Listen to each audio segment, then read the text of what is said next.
Spirit. It is not all a dream. We know thou waitest for us, but this our sylvan holiday has ended. We shall beat thee and fight thee as of old, and so thus prevail against thee, and some thou shalt destroy. But this too we know.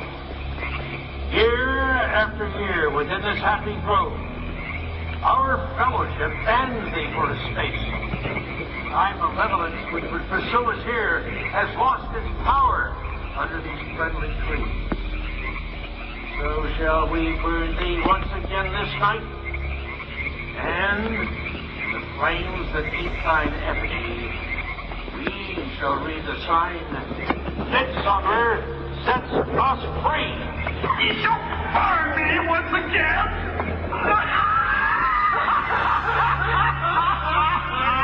Not with these words.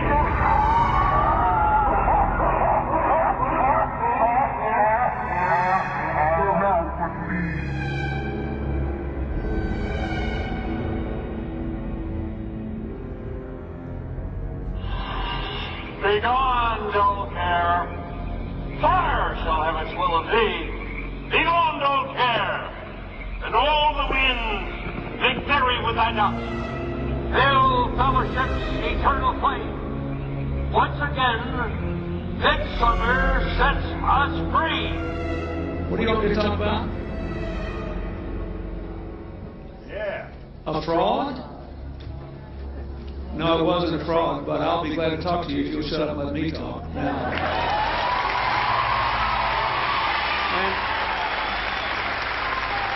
a fraud, let me tell you something. I'll tell you a couple of stories about fraud. The Bohemian Club, as you say, the Bohemian Club? That's where all those rich Republicans go up and stand naked against redwood trees, right? I've never been to the Bohemian Club, but you ought to go. It'd be good for you. Get some fresh air.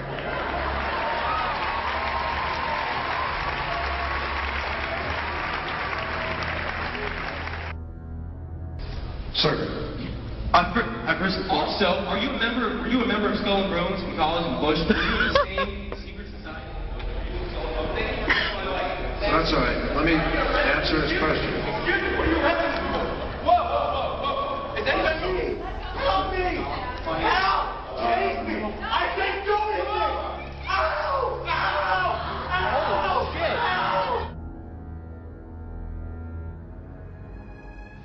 It's so secret we can't talk about it. What does that mean for America? The conspiracy theorists are going to go on. I'm sure they are. I don't know. I haven't seen the web. Number 322? First of all, he's not the nominee. And, look, I look for... Are you prepared to lose? No, I'm not going to lose. So that's where they have the ceremonies in the outdoor part of it. Part of it was indoor, so we only got to see the outdoor part. Right. We only got to and to listen to the outdoor part. God only knows what went on indoors. And what did you hear? What was it you know? You managed to get this unique it was disgusting. It was gross. I mean, they were pretending to murder people. And what was the tone of it, though? Was it jokey vicious. Or was it quite... No, it wasn't jokey at all. It was sick. It's about the only way I can describe it. It was sick.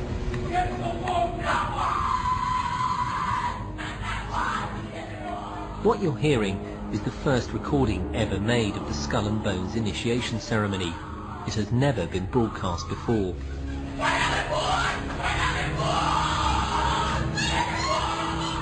15 new members of the club are being introduced into the macabre rituals of Skull and Bones by the senior students who are about to graduate. The club has what some might see as a strange fascination with death, skulls and bones. There's the chants too, difficult to hear first of all, but including the devil equals death and death equals death.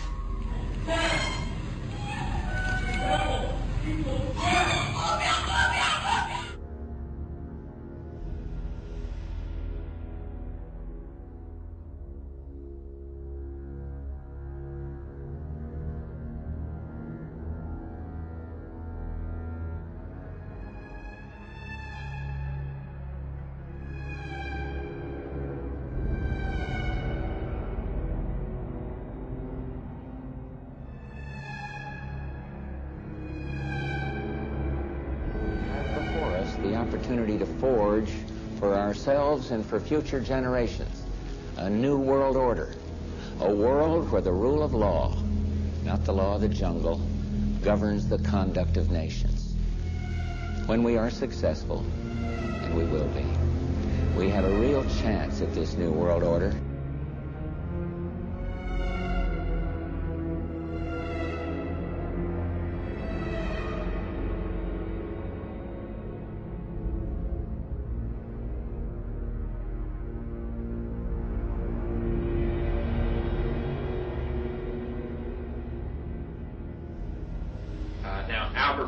Who's probably the most famous Freemason of all time, he was a Mason who simultaneously occupied 3 different positions.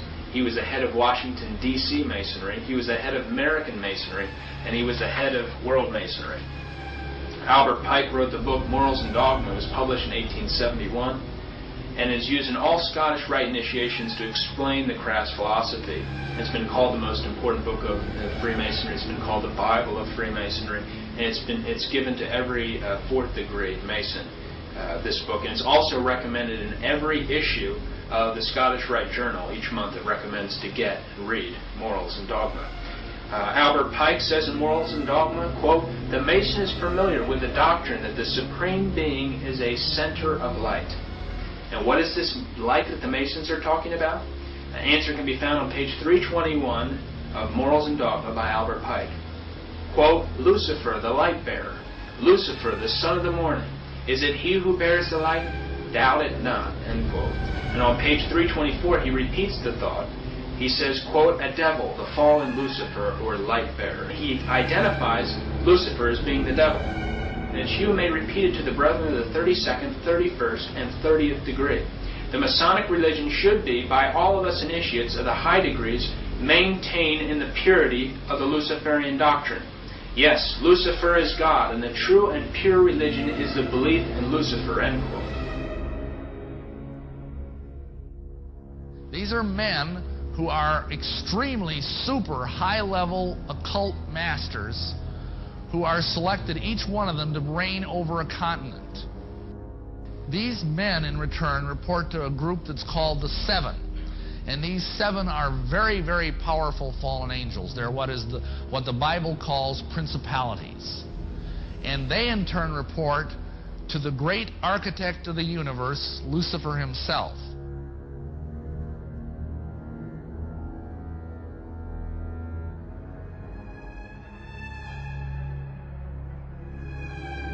What I would say to people is, you know, if you are going to judge what this state of consciousness would do on the basis of what you would do, then you're going to lose the plot from the first, because you have a level of compassion, you have a level of empathy, that's the word, empathy, with people who suffer the consequences of your actions.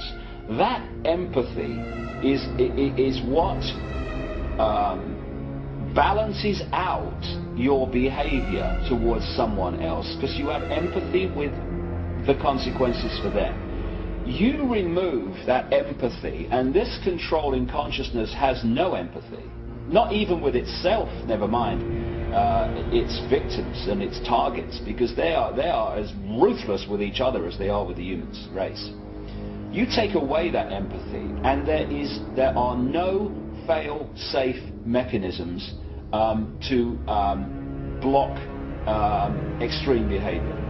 So, whoa, the people who run America wouldn't kill 3,000 of their own people. What? They'd have a party.